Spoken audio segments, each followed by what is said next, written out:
Hi everyone, thank you so much again for joining our Becoming a Doctor session.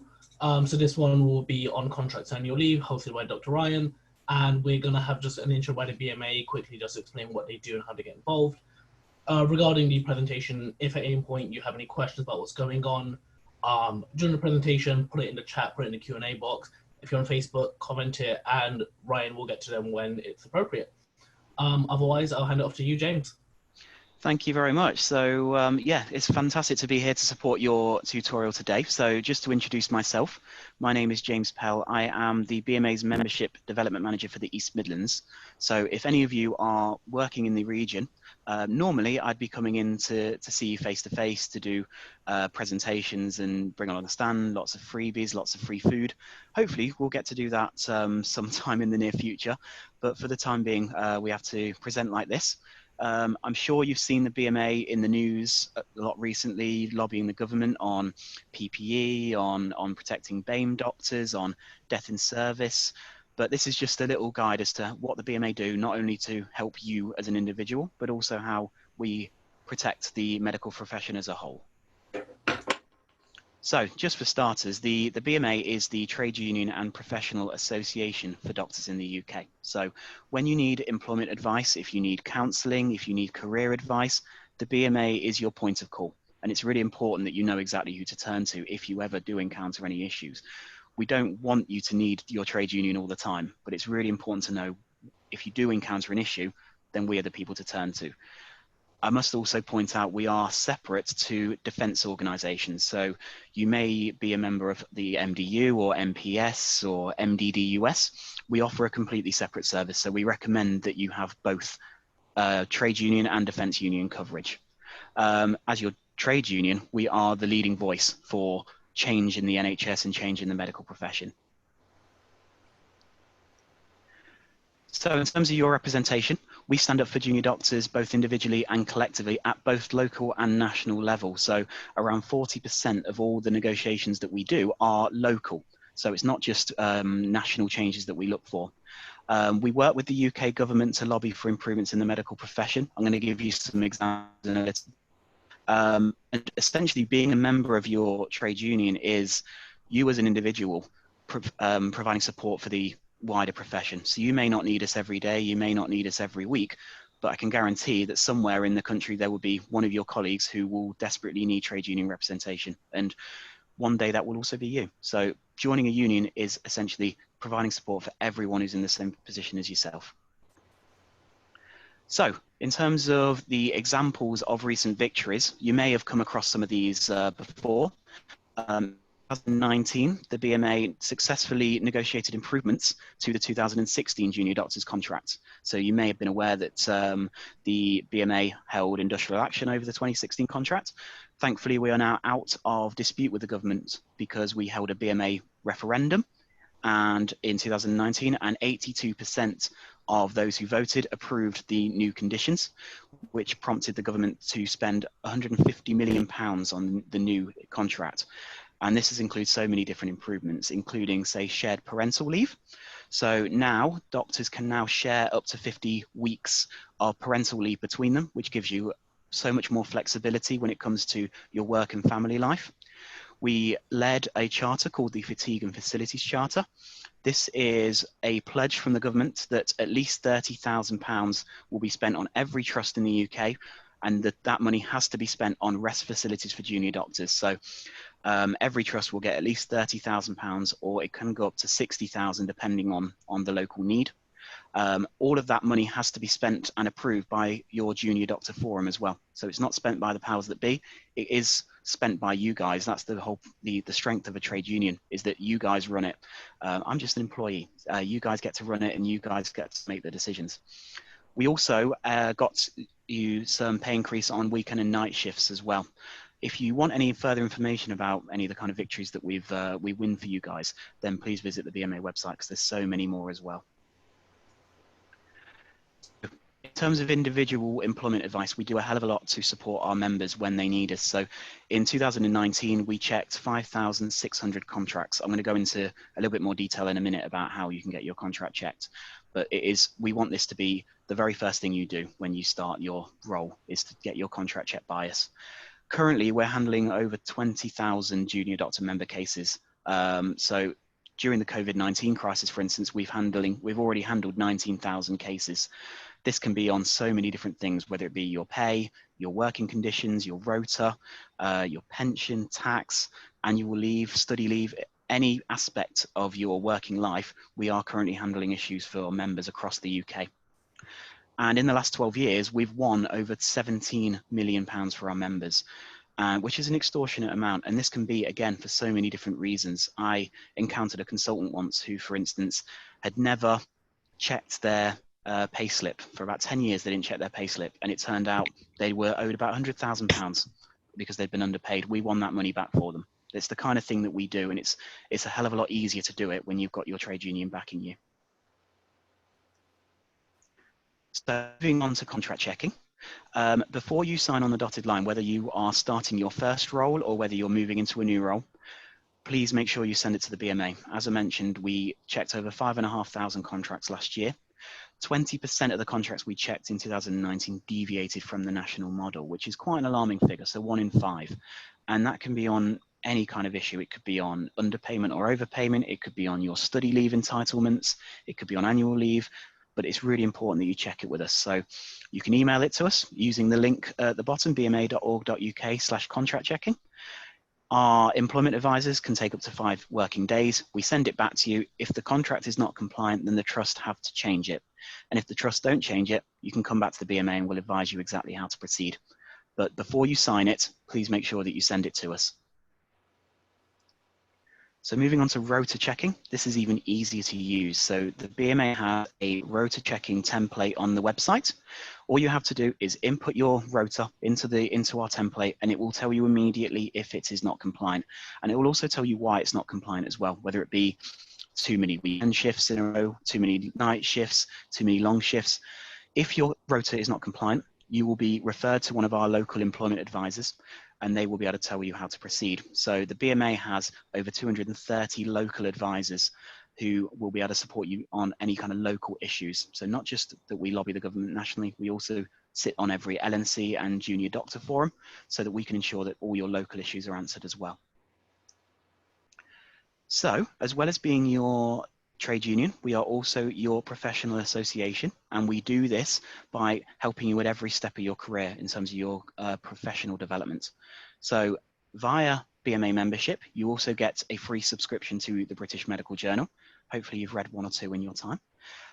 Free access to the BMJ means not only do you get the journal posted through your door every week, but you also get access to the BMJ's webinars and masterclasses. They run throughout the year. You also have access to the BMA library. The physical library is in London. Unfortunately, it is closed. The postal service is closed at the moment due to the pandemic. When that reopens, F1 and F2 doctors and all students get free postage of books. You can borrow up to 12 books at a time from us. There are no late fees. You can keep them until you're ready to return them, and you can really keep them up to a year. Hope you will be notified when the BMA library is reopened for postal service, but in the meantime you can access over 1,000 ebooks and journal subscriptions as well. So never, as a BMA member, you never have to buy a book, you never have to take out a journal subscription. You can get all of that through us. You also get access to the BMJ learning facilities. So we offer thousands of courses, both on clinical and non-clinical courses. Most of them are CPD accredited. So as a doctor, you'll be required to accumulate a certain number of CPD points every year. You can do that from the comfort of your own home via the BMA for free. What we also have is the Specialty Explorer. So this is for those of you who are still trying to decide what specialty to go into, and there are 58 of them. It's a tough choice. The Specialty Explorer is a free psychometric test. It takes about 10 to 20 minutes to fill in, and it will match you up with your best suited specialities. Even if you're certain about what you want to go into, whether it be surgery, whether it be pediatrics, I would recommend take the survey anyway, because it's a really good guidance and it gives you a lot of information about other specialties you may not have thought of as well. A very crucial service that the BMA offer is also our wellbeing support. So as a doctor, you are entitled to 24/7 wellbeing support by the BMA. So if it's 5 a.m., you've had the worst night shift you can possibly have and you just want someone to talk to, there is always someone that you can talk to. and that is us. So as a BMA member, and also your spouse and any dependents between 16 and 24, you can get up to 6 free counselling sessions per year. It's such a wonderful service. If you do one thing, I would say save the number 0330 123 1245 in your phone, because you never know when you might need it. Alternatively, if you don't want to speak to a counsellor, we do have trained BMA members who are trained in peer support. So if you want to speak to a fellow doctor who works in the same realm as you, works in the same specialty as you, we can pair you up so you can talk to a fellow professional. If you want any further explanation about this, please visit the website bma.org.uk/your-wellbeing. So this is your member checklist. Once you join the BMA, the first thing to do when you get your first contract, please make sure you send it to us. Like I said, whether you are getting your first contract in your first role as an F1 or whether you're just changing into a new role, please send it over to us. Check your emails. Make sure that you are keeping on top of what the work that the BMA are doing. We will constantly be telling you about any changes in guidance, any negotiation victories. Please make sure you keep on top of that. If you have any questions or need any support or any employment advice, please contact us straight away on 0300 123 1233, or you can email us at support@bma.org.uk. It may be that you think that a query is so complicated and that you don't want to waste our time with it. The BMA handle thousands of queries every year. About 70% of those we handle and resolve on the very first contact. So the odds are we've heard it before, and so trust me, if you ever do need a question answering, please make sure you ring us or email us. Also know your contact points. So every NHS trust in the UK you will have BMA reps, and you will also have BMA employment advisors and local negotiators. Please familiarise yourself with your point of contacts. If you ever have an issue that you want to raise, you can raise it via your BMA rep, who can then bring it up at any local negotiating committee or junior doctor forum on your behalf. Also follow us on social media. We are on Facebook, we're on Twitter, we're on Instagram. I don't believe we're on TikTok yet, which is where everybody else is going. But yeah, please follow us on there to stay up to date with all the work that we're doing. So if you're not currently a BMA member, or you're not sure whether you are, please get in touch with us. As a result of the COVID-19 pandemic, and we've seen so many of you have to leave medical school early, have to graduate early and go into an FIY1 post. If you are an FIY1 doctor or a current final year medical student, membership is completely free until October. So, and if you are an existing member, then your membership would have been waived until October as well. If you are an existing F1 about to go into F2, or you are about to go into final year medical school, then don't worry, you don't miss out. As of the 26th of June, we launch our summer offer, which is where you can get BMA membership free until October as well. So join in July, August or September, and you won't pay a penny until October. So if you would like to join, then please use the link below, bma.org.uk/join5300. And if you're not sure if you're a membership, then please just give us a ring, and we'll be able to make sure all your details are up to date and that you're in membership. That is the end of the presentation. All that's left for me to say, I'll go back to the previous slide. All that's left for me to say is a massive thank you. Obviously, it's been a very difficult time for you guys, and I just want to thank you for all your bravery and hard work during this tough time. If you've got any questions about membership, I can see one that's come up on the chat function. I'm happy to answer. If any of the questions that come through, I'll also be happy to answer as well. So just to resort to the chat option, I've seen, I think it's a message from Facebook, can junior doctors benefit by free postage as students do? So in terms of the BMA library, postage is free for F1 and F2 doctors. So again, borrow up to 12 books at a time. We will be sending out a mass email to everybody once the postal service is up and running again. Once you leave F2, once you go beyond F2, then all you do is pay for the postage. That's it. So when you're in F1 and F2, we'll post the book through to you. We'll also send you a free return envelope. You just pop the book back in and send it back to us whenever you're ready. I hope that answers that question. Were there any other questions? I don't believe so. There we go. Oh, there is someone that's raised their hand.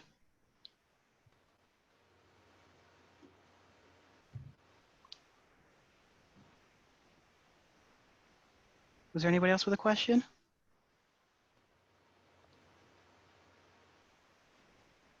Question on the Q&A. Let me just check. Bear with me. I get my contract on the first day. How do I go about getting it checked if I'm only given a paper copy? If you're only given a paper copy, you can either scan it and send it to us, or you can go to your local HR and request a digital copy and then send it to us. So it's however's easiest. You can also post us your you can post us a photocopy as well. So it's, if you go on the link bma.org.uk/contract checking, it will tell you all the different options. The next question, what if I have not received the rota or contract yet? So in terms of your contract, any NHS trust can take up to 8 weeks to give you your contract. They have to send it to you within 8 weeks. So don't worry if you've not received it yet. Once you have received it, the trust may give you advice like, we need you to sign and return it within 2 or 3 days. Don't worry, because obviously it takes us 5 days to check it.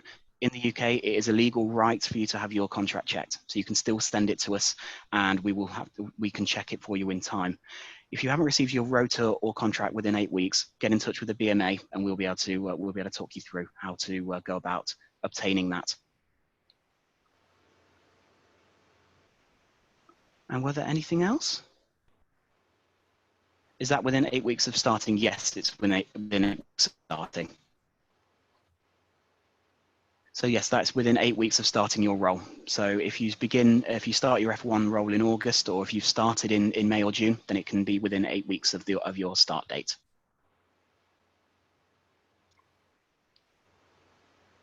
I hope that answers everything.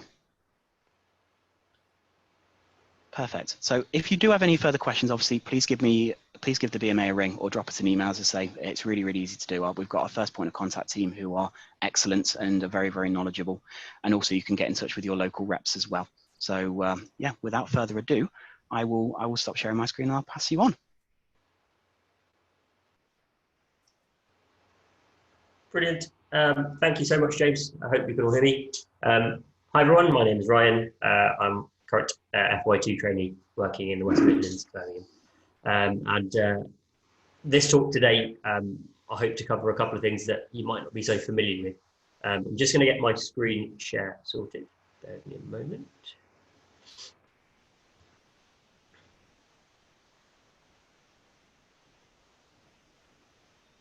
Okay. Hope you can all see that.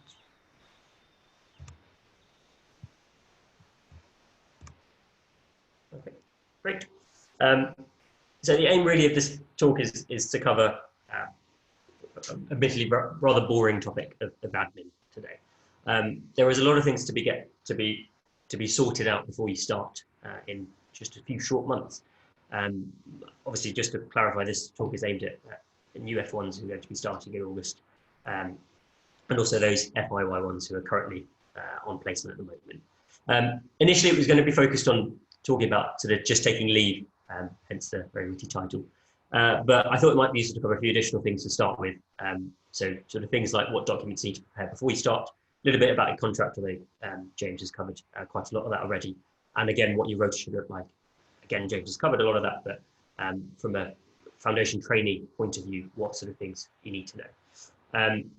It's also one of those things you can't really Google. I find it sort of very difficult to process all the onslaught of information that you get sent at the start of becoming a doctor. So it's something that I think is a useful thing to cover. So without further ado, crack on. A little bit on the disclaimer first. I'll give you a few moments just to have a glance at that.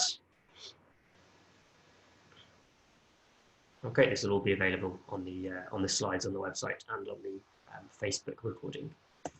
So what are our learning objectives today? Well, number one is to make sure we've got a good understanding of what your obligations are in the run-up to starting in August. You'll have been sent some emails by your new trust, and you might be wondering what each item on the checklist is for, so we'll go over all of those. The next thing is to go over a work schedule and template rota for a typical junior doctor job. And we'll cover some definitions that you may or may not be familiar with, and briefly go through how your rotas might differ throughout F1 or for different specialist rotations that you might have, both ward and non-ward. And then finally, we'll look at the different types of leave that you have as your right as a foundation doctor, how to request them, and we'll go over some common phrases and words that crop up that you may not yet understand. Okay. So moving on, a little bit of background before we get into this bit. Your new trust by now should have got in contact with you with 17th of June at the moment. Check your emails if they haven't. Make sure that you're checking the email that you supplied on Oriel. Again, little things, but sometimes very easy to miss these sorts of things. The medical workforce team, which are the administrative team based at your hospital or at your trust, are the ones who are coordinating this. They all work in different ways, but they usually request a series of different documents and bits of evidence from you for their records. It's very important that you follow this closely because it can cause delays later on. A few personal experience of that, which we'll touch on a little bit later, but it's important that you get things in hand early. You now have got, unfortunately, because of everything that's going on, a little bit more time than we would have expected you to have around this time of year if you're going to be starting F1 in August. So it gets you a bit of an opportunity to get a few bits and pieces of life admin in order, which is always a good habit to keep. So you usually be sent something like this. Apologise for how blurry it is. This is a copy of my initial welcome letter to my trust, which is University Hospitals Birmingham, from a couple of years ago. As you can see here, they're quite helpful in highlighting everything that you need to prepare. And I'll just blow that up a little bit. And we'll go through each of these points step by step. Some of them are quite obvious, fairly straightforward, but I think it's quite useful to cover everything and make sure that you're familiar with all of your obligations. So, of course, the first thing, the very, very quick cover of the sort of ID that you need. Usually, it's 2 forms of your current address and your passport, and a full driving license if you have it. You might need to request formal letters from your bank, but it doesn't have to be a bank statement. It can just be, you know, a point saying that, for instance, your interest is changing or something like that. It doesn't have to be an actual statement of what's in your bank account. But the most important thing is to make sure you just make it easy for your new employers. When you reply back to the original email, you can literally lay it out line by line what you sent back, and that saves a lot of hassle later. You don't want to make things difficult for your new employers because they are in charge of you. Some people also worry about which address they should put, and it doesn't really matter as long as you let your medical workforce know when you move. You know, you might have your home address, you might have your old student address on all these different bills, utilities, and things like that. As long as they all align to the same address, and when you move place for starting F1, you update them where you have moved. That should be absolutely fine, not a problem at all. And the last point to quickly add is just about these personal questionnaires. These are your personal information, things like your ethnicity, sexual orientation, lots and lots of different things. They are optional. It allows your employers to show some diversity in their recruitment, which I suppose is very important these days. Okay, moving on to certificates. So these are the things that will provide proof that you're eligible to work as an F1 in the NHS. You'll need your provisional registration for the GMC, which will either be a hard copy of the letter that you should have received, or you can log into the online portal. It's just www.gmc-uk.org. The link is at the end, but it's a portal that you'll become quite familiar with. Your login for that portal, by the way, is your GMC number, which you will be very familiar with, or you'll start to become very familiar with, because that will be one that you would be putting underneath your name at the end of your signatures and the notes. So make sure you're familiar with it, log in, and there's lots of details, including your revalidation status and a record of the payments that you've made already. Make sure you're not forgetting to pay your retention fee as well. That's different to revalidation. It's just the annual fee that you pay to retain your GMC membership, which of course is something that you will be doing. I think it's £51 for F1, but F2 it shoots up to 153. You don't really have a choice, so I suppose they could make it however much they'd like, and I suppose we'd all have to pay it. Couple points on your degree certificate. Make sure you've got the original handy to take to your appointment. Now, I think at the moment most trusts and medical workforces are offering virtual appointments, so either via Zoom, or they might even just ask you to send things across by email or possibly by post. You know, a scan of your original is obviously going to be fine if they need an electronic copy, but if they do have a video copy, I think it will be sensible to make sure you have your original on hand to be able to show them over a video appointment. And a note for those of you who've done BScs as well, if you declared this on Oriel, on your FPAS application, then you might need to provide this to them. They may be expecting you to have that on hand as well. Moving on, the DBS check. So that's your criminal records check. It used to be called the CRB. You will be familiar with this. You would have done this for your med school. It's now an online process. I think previously it was a paper form that took quite a long time, but the process is very quick online. It's not only a search of your criminal record, but it's also any complaints that have arisen against you. You can have complaints that arise against you during medical school. Of course, it's very, very unlikely to have happened, but it is always something that you need to be making sure you're remembering, even if it's something small but formal. It is something that you should be declaring. When you go through the form online, just make sure you read each question carefully. They are quite wordy, but you have to make sure that you are absolutely 100% certain that nothing applies to that specific question, that you may need to tick yes or no. Another part of the check that a lot of people not necessarily remember or know about is the fact that you have to provide a list of every address that you've lived at for the past 5 years, and that includes rentals. So it also includes, home, and anywhere where you signed a contract. But you don't need to worry about things like 3-week-long Airbnbs you might have stayed on at elective. Although I suppose this is probably the wrong crowd to preach to. There's no official expiry date to your DBS check, because you could quite easily pass it and then do something silly the next evening. So the onus is on you to inform your employers and the GMC if anything happens. Integrity is a big part of being a doctor, and it's something that you want to be, even if it's through no fault of your own, you want to be as open and transparent about it as you can. In practice, though, they do usually ask about 1 or 2 years, depends on your trust, and usually you'll require an updated check when you move trust. There is a cost to the DBS check. Sometimes your trust covers it. Can't actually remember what it is, but obviously it needs to be done, and it needs to be sent. Moving on, then, the next couple of things is just to talk about occupational health point of view. There's a questionnaire that you fill out, which again is common sense. If you suffer with any conditions that might impair your work, including mental health concerns, it is something that you should notify your occupational health about. The law states that your employers should make reasonable adjustments for the Disability Act of 1995. And that doesn't mean just physical adjustments for physical concerns. It may include things like flexibility with working hours as needed. It's something that if you think you're not being provided, when you do start work, you're not being provided with adequate sort of adjustments to tailor to you being able to do your job to the best of your ability, then it is something that you should bring up with occupational health, with your supervisors as well. I have known colleagues who have had to go down that route. In practice, though, obviously your supervisor will be your first port of call. You'll know all that from your SJD. Education and clinical supervisors are great, as well as your colleagues, but for personal health concerns where you might not feel comfortable sharing it with members of your team who you work with every day, occupational health are obviously a confidential service. They have triage nurses usually, and they're really good if you want to run any questions past them. They deal with this sort of thing regularly, so they're very, very used to it. So one of the other points in the initial document was the offer letter was regarding payroll, and it's often a difficult thing to comprehend if people haven't been used to things like being aware of income tax. I don't want to sort of wax lyrical about what income tax is. I haven't got 100% understanding of it myself, but the basics are very important.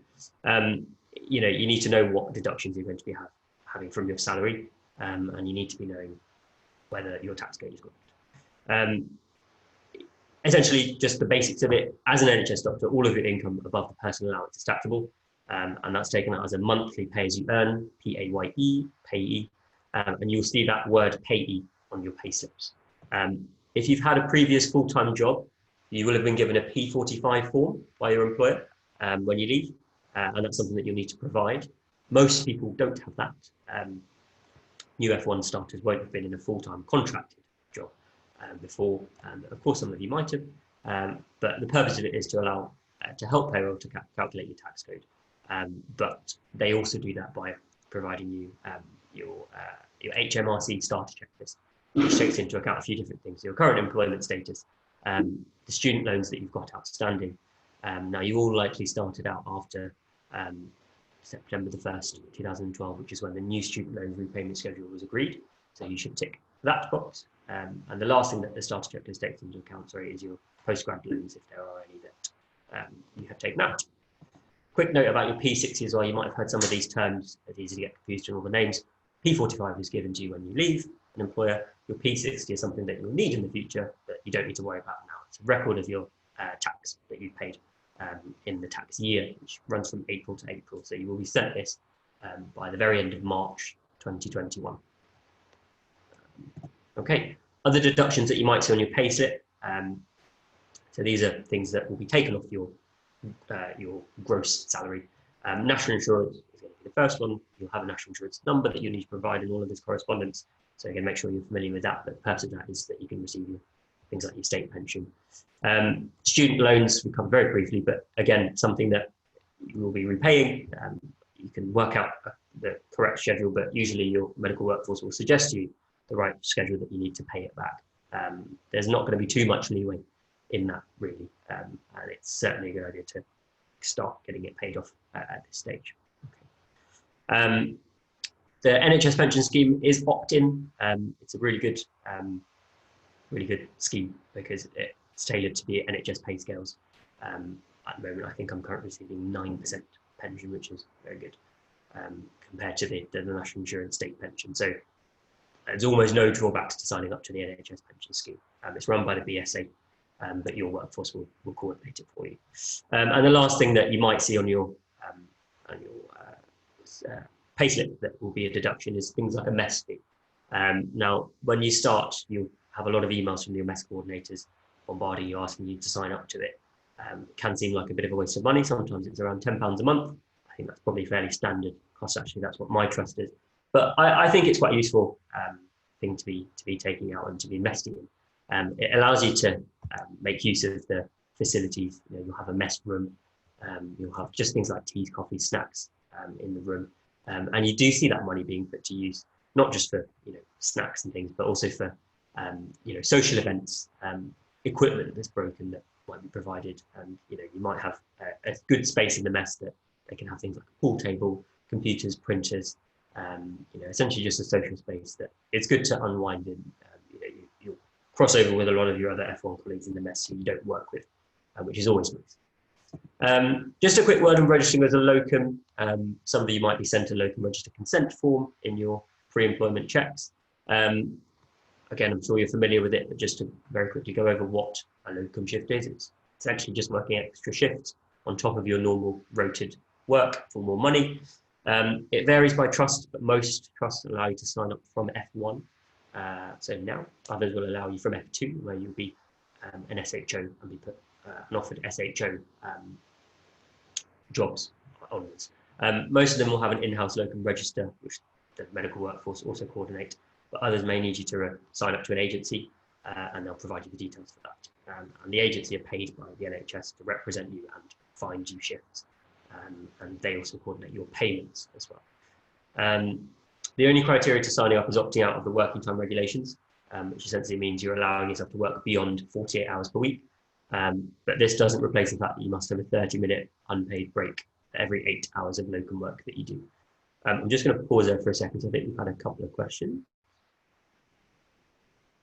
So Kevin's asked for student loans for government loans and not private loans. Right, that's correct. It's the SLC or Student Finance England student loan that is something that is covered, and the repayments are worked out as a national thing as opposed to a private loan. I think we might have had one more question.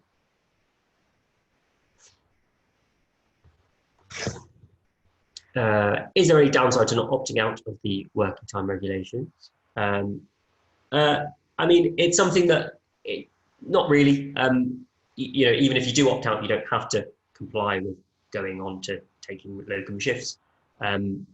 It's not the purpose of it is not to try and catch you out and say, well, we can now work this doctor, 70 hours in a week without any penalties, because there are other protective things in the working time regulations. This is also similar to the European Working Time Directive, which is slightly similar, but working time regulations refer specifically to your average weekly hours of 48 hours. It's going to be something that doesn't really affect your day-to-day work if you opt out, because you will still be doing your normal rotated work. But if you don't want to have any consideration for any locum shifts at all, because you want to make sure that you're limiting yourself to 48 hours a week, then by all means you don't need to opt into the working time regulations, if you see what I mean. Okay, hope that's answered those questions. Where were we? So I think I just mentioned briefly before we stopped for questions. You do have to have a 30-minute unpaid break for every 8 hours of work that you do. That is within your rotated work and within your locum work. If you work more than 8 hours, so even, not that there will be many shifts that are 9 hours, but 9 hours onwards, usually the 12-hour shifts, you must have a 1 hour unpaid break in that locum. I think it's important to also just be realistic about a couple of things for the, sorry, give me a second. Yeah, so it's important to just be realistic about what locum shifts should be used for. Yes, of course, you can earn lots of money. You know, the starting rate is usually around something like £25 an hour, which, when you think about how much that will add up across a 10-hour shift, an 8-hour shift, a 12-hour shift, minus, you know, the fact that you've got to pay tax on those locum shifts, it is a lot of money that you will earn for doing a little bit of extra work. We're in quite a privileged position to be able to have those shifts offered to us at this stage. You know, and usually there are quite a lot that are available each week. The rota is usually short somewhere across the hospital, so shifts are available for people to cover. But you must remember your GMC responsibilities. You must not work beyond your professional capabilities. And people often struggle with working lots and lots of locum shifts on jobs they're not familiar with. It's important that, you know, you're able to get a bit of time off and some rest. The only time you'll be able to do this is when you're on an off day on your rota, which we'll cover in a moment. You know, if you're working 2 days as a locum, in your 2 days off, and you're going straight back onto your job, you will burn out. So it's very important that you make sure that you're looking after yourself.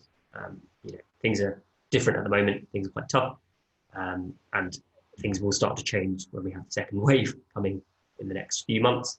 But just think very carefully before you sign up to a locum shift. Just make sure that you are comfortable with the amount of time that you're going to be committing to working for your trust. Just pause there for another question. If we already have opt-in for working time regulations, can we opt out to be able to work locums? So the purpose of the working time regulations is to limit you to 48 hours working per week. To opt out of that means that you will be able to work more than 48 hours per week. So locum shifts will be available to you. I think maybe I'm just comprehending your question, Kevin. It's probably the case that I think you're asking if you've already opted in, can you then later opt out? If that's the case, yes, of course you can. Just make sure you're letting your medical workforce know. That won't be a problem at all. Okay. So, and just the last point with locums, I've personally done sort of 3 or 4 locum shifts during F1 and a few more. I was an SHO during F2. You know, I made sure I had it on days where I had a day off either side. It might have been during a run of time off that I'd taken already. And, you know, just to come up with a little bit of extra money when I was in a month that had a bit of shortfall. So, you know, it's not something that I did very regularly. I don't know many colleagues who do locums regularly. They'll just do them when they can pick them up and when they can afford the time to do it. So it's completely up to you, but just make sure you're not burning yourself out. I think that's the most important thing. Moving on then. So just to touch on the contract, which James has covered really thoroughly earlier on today, about the things that have changed. Lots of people are concerned about what they're signing up for now that we've got contract checkers offered to us by the BMA. Certainly do that. I haven't got a note in the slides here, but absolutely it's something that is going to be going to give you that reassurance that everything's okay. Whatever you have, you will sort of be signing it. Of course, this is assuming that it is compliant with the BMA's stipulations for the new contract from December 2019. It is definitely worth giving it a read, but the salient point is it's a 1-year contract between you and your trust that outlines what your mutual obligations and your professional duties are. I've got mine here as a paper copy. If anybody, I'm more than happy to scan it in and send it if anybody wants an example of what a copy would look like. But the point of what has changed and what will be different for you guys from December 2019, which is why not every contract will now be compliant, is those changes that James described, things like your weekend allowance uplift, and you have better pay for shifts that finish between 12 and 4 in the morning, which are those things called twilight shifts. Anytime that you work beyond midnight in a shift, those hours will be paid better, and that's a big change. And that's something that's been quite useful for me at the moment. I currently work in A&E, and it's something that we do a lot of twilight shifts, so my pay is definitely improved from these changes. Get your contracts checked, and once it's compliant, that's what I mean by saying it will basically be a done deal. Okay, moving on. Just a little touch on indemnity, which again James has covered. Just a quick reminder, essentially, to make sure that you have cover. It protects you against any issues that may arise now that you're going to be culpable for your work as a doctor. It's different to your cover as a medical student. Worst case scenario, it provides legal cover for any things like court proceedings that have been brought against you. But a little bit more informally, it's just a useful sort of advice, and it means that they also provide you a few different freebies and things, flashcards and textbooks and things like that. Another question that I've just noticed has popped up: is a 2018 contract update applicable in the whole of the UK or only in England? I believe it's for NHS employers England. I don't know for certain though. It's something that you have to check. It will be on the NHS employers website or the BMA website. I don't know, so I'm sorry about that. Okay. BMA, of course, there's a little plug for the BMA as well. A little note on things like Wesleyan. You might have had some student cover, professional insurance cover. As a student with Wesleyan, they had a really good deal, certainly when I was a student, for final year, where they gave you access to the British Library. They're not dedicated medico-legal defence organisations. They are different to MDU and MPS. There is no difference really between MDU and MPS. Whatever benefits they provide for you, you can pick and choose. I'm personally a member of MPS. A lot of my colleagues are MDU members, but Wesleyan is slightly different. It's not run by doctors or people who have a vested interest in the medical profession. It's a professional organisation. So consider that. I'm not suggesting you should sign up to it. They do have their benefits. They will all be listed on the website, but just bear that in mind. If you are signing up to something like Wesleyan, it will be worth considering also signing up to a dedicated defence organisation like the MD or MPS. Okay, so moving on, I think that should be everything with regard to indemnity. Sorry, bear with me a second. Good. Okay, so we'll just move on to then a quick chat about the Rota and what sort of things might be different. If there are any other questions at this stage, then maybe, then I'm happy to answer those. No. Good. All right. So we'll move on then to talking about the Rota. So again, another blurry image. This is a copy of my initial work schedule Rota template, and you will be sent this before you start each rotation. So I think, as James said, it's a requirement for trust to send you your contract early, but also your Rota. And I think the current advice is to send it 6 weeks before your job starts. It will look something like this. It looks like a bit of a mess of words and numbers and colours. Those of you who know me will know that I am struggling a little bit with colours, but it's okay. But it's something that looks complex, but once you understand what it means, it's very straightforward. So starting with this top part, which we've blown up, it's essentially the compliance with your contract. Your contract doesn't include, the contract is not exclusive to the Rota. There's other things as part of your contract, but you need to almost back match it to make sure that your Rota is compliant with the contract. Mine is obviously with the 2016 contract because I started this job before December 2019, so yours will be different.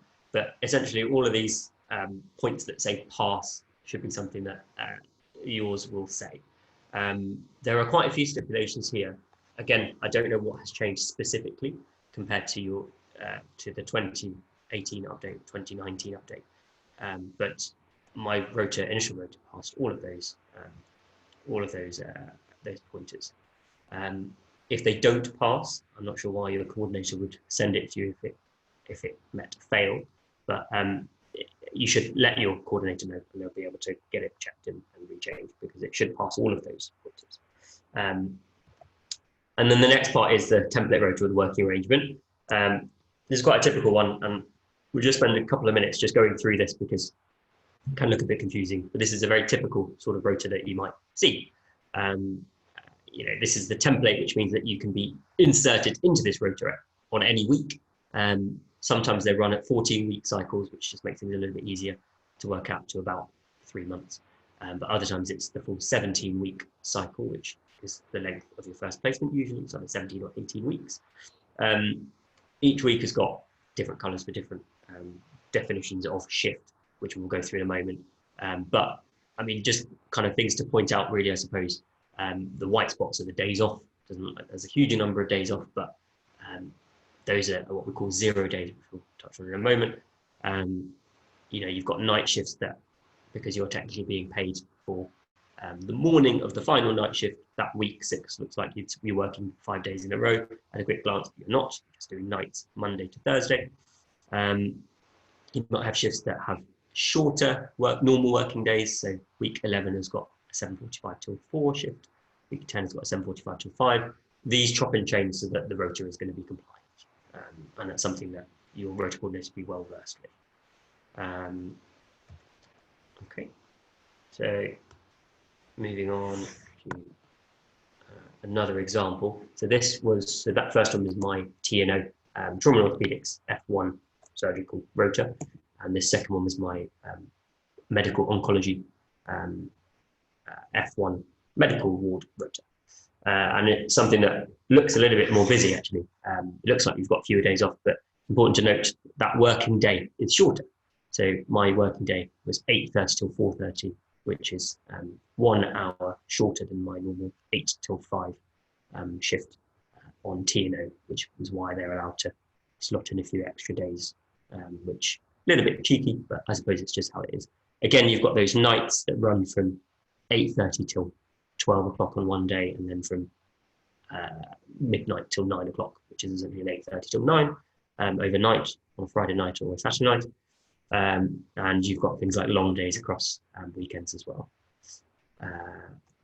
Okay, so then we'll just go over a brief recap of what those types of shifts are in a little bit more detail. So first one is what a normal working day. You'll see it as NWD, and that's the Monday to Friday weekday shift, usually 8 hours. Your long working day, the Monday to Friday, again, another weekday shift, but it's a 12 hours. So it includes an element of on-call, which we'll now talk about. So you may have heard the phrase on-call, not to sort of mollycoddle you guys, but it's sometimes difficult to understand exactly what this terminology is. So on-call is very simply the part of your shift that you work as a doctor that is out of hours. It means that you are reachable by bleep, because you're not you're the only person covering that ward usually, or one or two people covering that ward. You're not resident on the ward, so you're technically on call. You may be in other parts of the hospital, be called by the staff to come back and work on that ward, or carry out some sort of job on that ward. Types of on-call shift vary, so it's the part of your long working day that's after 5 o'clock, so out of hours. You're technically on call at that point. It accounts for all of the parts of your twilight shifts that are out of hours. So twilight shifts are shifts that start in the afternoon and finish late. They tend to be designed so that you can have a bit of extra cover during that on-call time when consultants leave, or your registrars, your senior doctors leave the hospital at 5 o'clock. And sometimes twilight shifts can be purely for things like discharge letters and things. Weekend days are another entirely on-call shift, because it's not in the normal working week in a weekday, and nights are all on-call as well. That's a weekend or a weekday. They're all unsociable hours or out of hours. Of course, you get paid better for those hours as well, but we're not going to go into the detail for that today. Worth just going through some of those differences between the medical and surgical rotas that we sort of touched on earlier on when I showed the difference between the two. The normal working day for both essentially is just your ward round and then the jobs, and that will be 9 till 5. Your on-calls tend to be 12-hour shifts with an extra allowance for handover time. If your rota does not include handover time and you're being asked to stay beyond the 12 hours for your handover, you should let your supervisor know you are technically doing work and not being paid for it, if that is the case. And if that's happening every day, then you're missing out on a lot of money. So it's something that needs to be paid. So if that's not the case, then make sure you get in touch with the supervisors. And then the last thing is for medical jobs, you might have allocations for clinics. Rarely, as an F1, will you be assigned to clinic. It's usually more for the core trainees or the specialist trainees in that specialty. But it's something that you can certainly request. You might not have allocation on the rota, but something to think about if you're interested in that specialty and want to see what the outpatient life consultant way of life is on that specialty.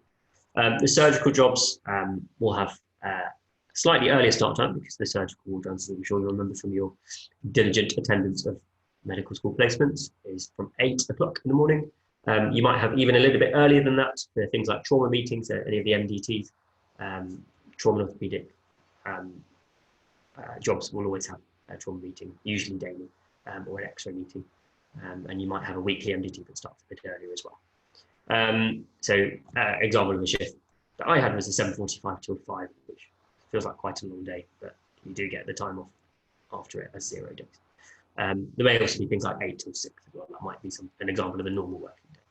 And again, as well as clinic allocations, you might get allocations for theatre as well. Again, unlikely for an effort, but it's important to just note that that might be your job description at that time. Just a couple of points on what those non-ward or slightly more specialist ward jobs, foundation jobs that some of you might be doing are. Now, there's a few of you who might be starting on things like liaison psychiatry, community psychiatry, having not done a ward job before. So you'll be not very familiar with it, what the sort of thing will be expected of you. In terms of hours, the normal working days are usually structured around having clinics. So if you have an outpatient psychiatry placement or community psych, a 9 to 5 is probably what you can expect. But it's important that you may or may not know that your on-calls, if you're starting on a psychiatry or a community placement, may be back in the hospital on a different specialty. I think it's a really good idea. My trust does that. I know a lot of other trusts do it as well. It seems a bit odd to have your day job as a psychiatrist or as a trainee psychiatrist and then moonlighting as a cardiology ward doctor in the evenings. But it gives you an opportunity to practice your skills. It means that you don't de-skill, and it's something that is very useful, I think, to be doing if it's not in place already. It may be something that you might want to suggest to your rota coordinator if that's not in place already. And then the last couple of things, it's rare for people to have, for F1s to have general practice and emergency department rotations during F1, but some of you do. The GP ones will also be clinic-based, but because GPs work on a morning and afternoon basis, that time in the middle of your lunch break, you will have off and you will have time to eat, which is sometimes a rarity on the wards. You'll have a few hours, probably 2 hours, maybe a little bit more, as time off to sort out your admin between your afternoon and your morning clinics. But you're not really on a rota, you're just working a Monday to Friday 9 to 5 job, sometimes the odd Saturday if your practice is open on Saturday. But it's quite a structured thing if you're a foundation trainee in GP. For A&E, again, rarely, my trust certainly doesn't have F1 A&E trainees, but some of you will do. They're usually clerking shifts because, of course, you've got their ward to cover. So, you'll be working 8 to 12 hours, working your way through different patients, and you'll start at different times of the day to reflect how busy the department is. You will certainly have more twilights and nights than are in the job because of the nature of A&E. People come in, there are often surges around sort of 5 p.m, 6 p.m, and sort of late in the evening as well. And they'll need more staff to be clerking in patients at that stage. So you will have a few more shifts that cover those unsociable hours, but you will be paid for it. I think that's everything regarding the difference between different shifts. Then just the last couple of points to cover, because I appreciate we're coming a little bit short on time, are your time off and your days off and how to take leave. So annual leave is the thing that most people tend to worry about. The one you'll be it's the one you'll be familiar with. You might not be familiar with the study leave and sick leave requirements or numbers, but as per the new contract, in fact, I think it was still applicable on the old contract, you have 27 days in a year. Trusts usually split this up into 9 days per rotation, but if you remain in the same trust, you should be able to take and carry over your leave between placements. So if you only take 8 days on your first job and you're staying in the same trust, they should have some capacity to allow you 10 days on that next rotation. They don't like it because it means that you are not taking the leave evenly, so you can bunch it up in one job, and it means that your ward might be covered less. But it's not an impossibility if you've not been able to take your leave during this rotation. Maybe fairly obvious, but leave can only be taken on a normal working day. You can't take leave on night, you can't take leave on a weekend, and you can't take leave covering a long day on a weekday, so where you're out of hours or on call beyond 5 o'clock. This makes sense because if you're on call, you're usually the only one. You can't take leave on that job. The point of leave is on a day where you have minimum staffing. That means that you can have some cover from your colleagues on that day, above minimum staffing, sorry. So usually submit a request form. It must be signed by your rota coordinator and your supervisor. And it's obviously important to plan early. This will come up a little bit more and more later on. I've heard from a couple of you that you've been asked to take all of your leave before you start. Now, it's not something that, to try and make you understand what the purpose of it is and what the reasoning behind it from the rota coordinators is. The aim of it, in theory, would be to make things much, much easier. You don't need to worry about taking all of your leave because you'll have it all sorted before you start, and you'll have the opportunity to request days or even slots on your rota that you can be allocated in if you need certain weekends off. So if, for instance, you need a weekend off that is not your slot, you can swap a full slot before the rota starts with another F1 on your rota, which means that you will have those weekends off and they will do what your original job was going to be all the way through the rotation. Of course, you can't swap slots later on in the rotation. You can swap shifts, which we'll talk about in a moment. Usually they are only signed off if you have above minimum staffing. Sometimes there are exceptions. Minimum staffing is not, it's just a guidance. It's not a hard and fast rule. So sometimes your rota coordinator might take a pity on you, but screw over your colleagues by giving you minimums, by giving you leave on a day when you're already at minimum staffing.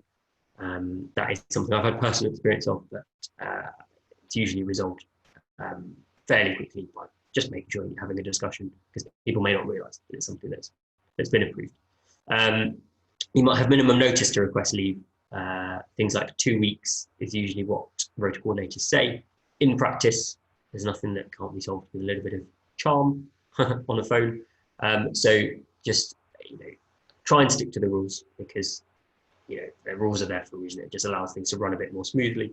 But if you need leave for something unforeseen and you're trying to take annual leave when you have some days left to take, then it's always worth just a phone call to the rota coordinators and just to explain the situation. All it takes is a few clicks for them on their screen. So it's not going to be too taxing.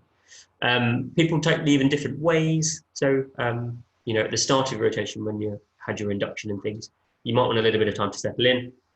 So you might want to avoid the first couple of weeks, but then of course everybody's going to be avoiding those couple of weeks. So make sure it doesn't impact you.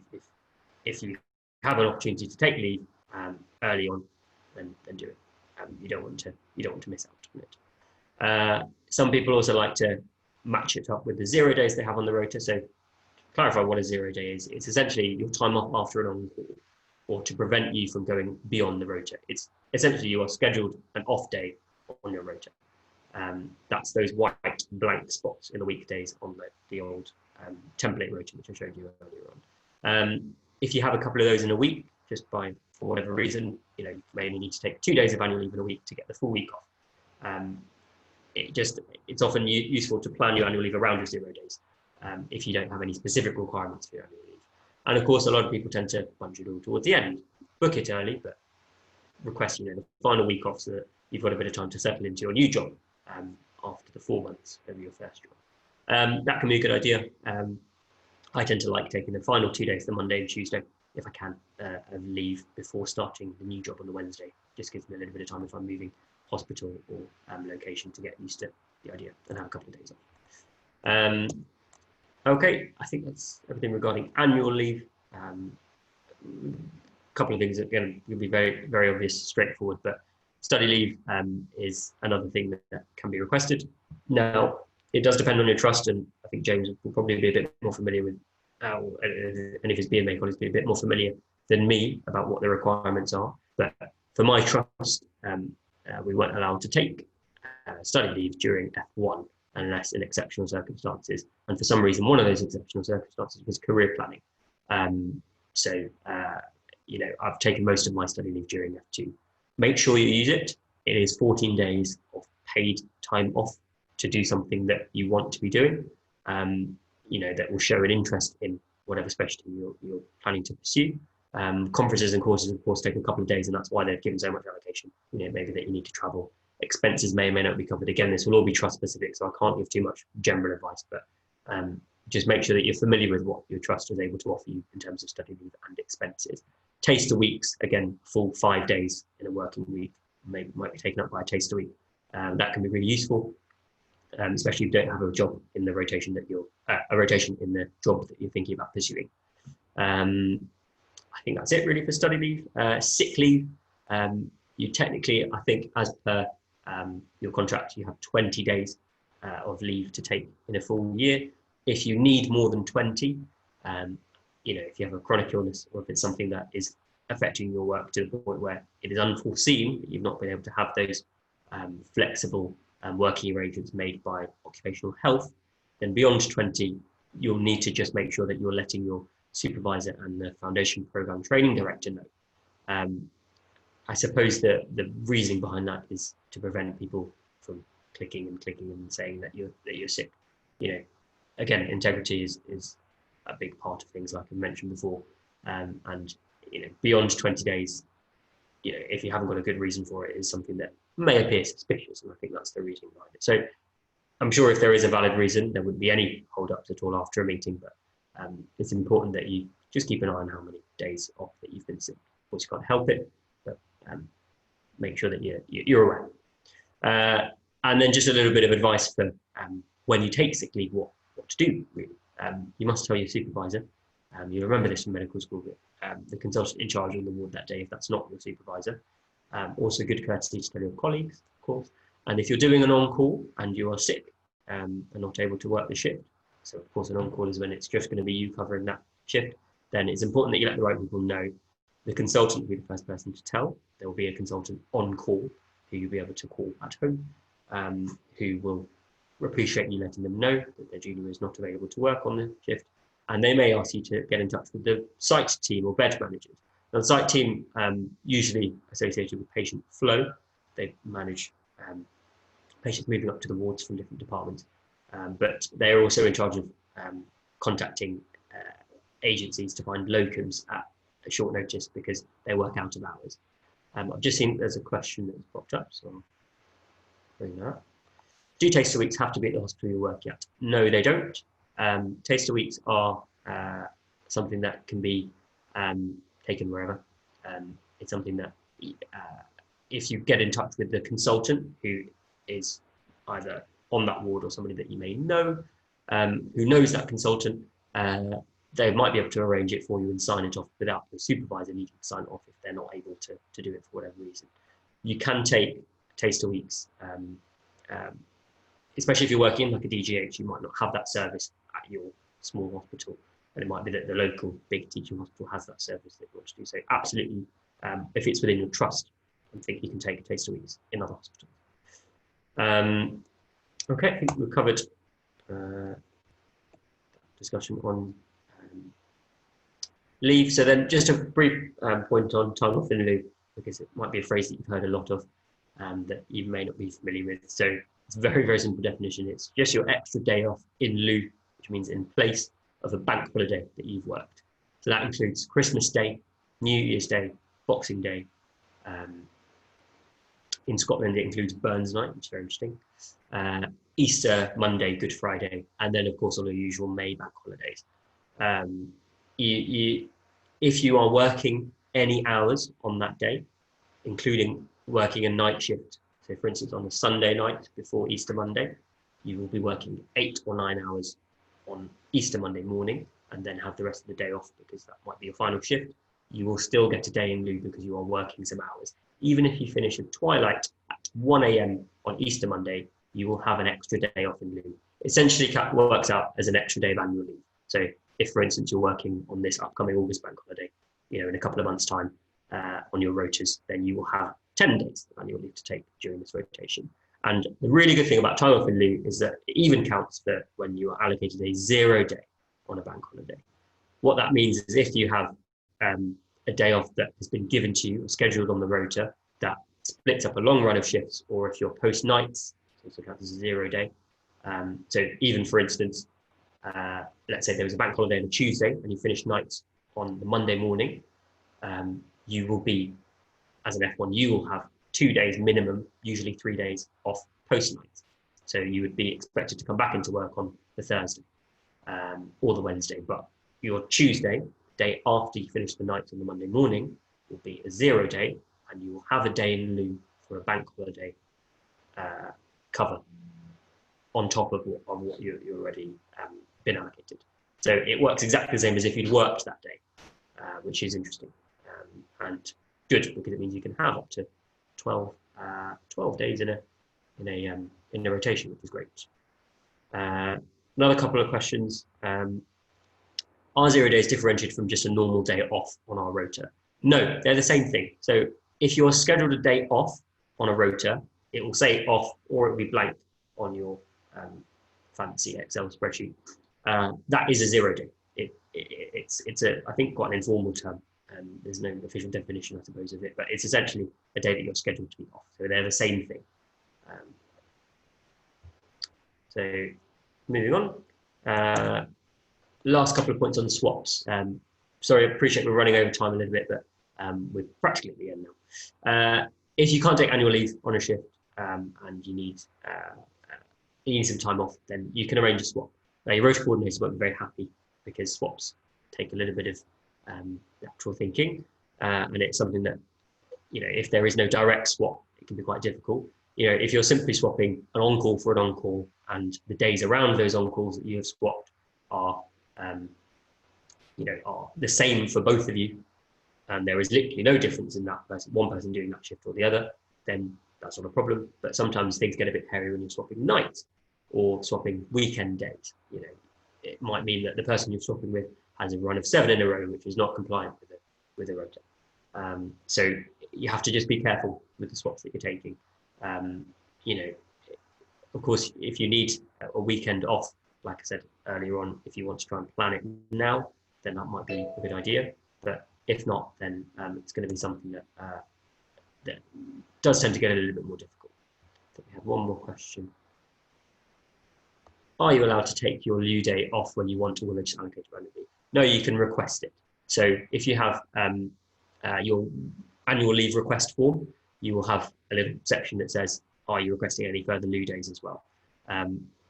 It works almost exactly the same as annual leave, certainly for my trust. So if you want to add on an extra, request all of your 9 days at once, but it looks like you're requesting 10 days with a lieu day in hand, then you can add in that lieu day. Okay, so last couple of points, just because we're running out of time. So we're essentially covered pretty much everything I'd have liked to have covered today. So the last couple of messages: make sure you're getting your documents in order. If you're concerned regarding something with your contract, make sure you're sharing. So BMA is a great source of advice. You'll also have year reps and things like that, and make sure you're escalating to supervisors if you are concerned that things are not being resolved. And of course, rather tongue-in-cheek, but your rota coordinators are going to be the person that will determine your happiness outside of work on this during your first couple of rotations. So make sure you make friends with them. That's everything from me. There's my references from today. Thank you very much for listening. And if anyone has any more questions, more than happy to answer. There might have been one more. No, I think that's everything. I'm just going to put it up onto the feedback slide. And there's a QR code that you can scan there as well. If anyone has any questions, more than welcome to ask them. You're very welcome, Kevin.